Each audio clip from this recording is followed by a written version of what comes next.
2018 Alfa Romeo Stelvio 2.0 AWD.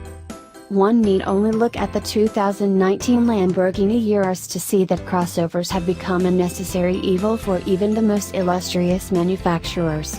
Alfa Romeo finds itself in a similar position with the 2018 Stelvio SUV, which, as a high-riding utilitarian built atop the lovely 10 best cars winning Giulia sedan, bolsters Alfa's lineup in its return to the US market. While the Stelvio also illustrates that adding utility to a performance brand's DNA can sometimes dash our expectations, the end result is a refreshingly satisfying SUV to behold. The existence of the Stelvio was initially a bit of a letdown, what with Alfa Romeo having teased us prior to its debut with the possibility of building a ground-hugging wagon version of the Giulia.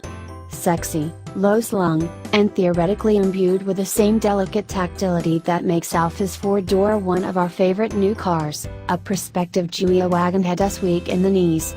But the reality is that a wagon would have been a non-starter for a re-emerging brand in today's market. Against the shockwave of the industry's crossover boom, the two-box Giulia didn't stand a chance. Serving the masses. Enter the Stelvio, which is designed to sop up the spills of suburban life with 19 cubic feet of cargo space behind its rear seats, 57 cubes with the seats stowed, and a seating height about 6 inches loftier than the sedans. While we've yet to sample the 505 horsepower Stelvio Quadrifoglio, a version that currently holds the lap record for crossovers around the Nürburgring, we have now tested the mainstream, Turbo 4 model. The Stelvio's mechanical makeup shadows that of the Giulia, a turbocharged 2.0-liter inline-4 making 280 horsepower and 306 pounds-to-foot of torque, backed by an 8-speed automatic transmission. Alfa's all-wheel drive system, which is $2,000 extra on the Giulia, is standard on all Stelvios. The crossover also benefits from the shared aluminum-intensive architecture, which helps make the 4,037-pound Stelvio significantly lighter than many of its peers, including the latest Audi Q5 and BMW X3. That lightness didn't translate to greater fuel economy in our testing, however. Our car's 19 mpg observed figure was 3 mpg less than its EPA city estimate and toward the lower end of the compact Huda segment. And its 26 mpg performance on our 75 mph highway fuel economy loop came up 2 mpg short of its highway rating. For reference, the all-wheel drive Giulia we previously tested weighed 377 pounds less and managed 23 and 32 mpg in the same measures.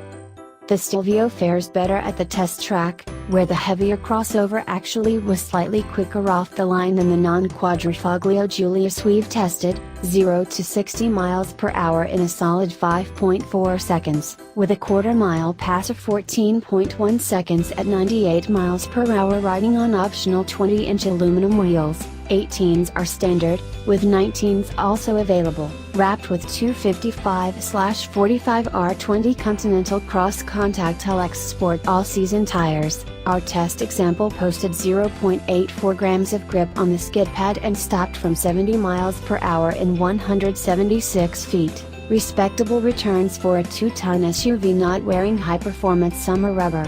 In the greater crossover hierarchy, the Stelvio doesn't quite have the moves or the speed to match the more powerful, V6-powered Jaguar F-Pace and Porsche Macan on similar tires, yet it can rout the Audi Q5 and the Mercedes-Benz GLC 304matic in nearly all dynamic measures.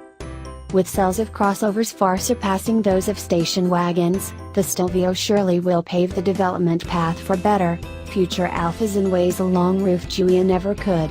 We most look forward to testing the racy Quadrifoglio, but even this standard version makes a strong showing as a more practical take on one of our favorite drivers' cars, and it's a fetching addition to the SUV scene.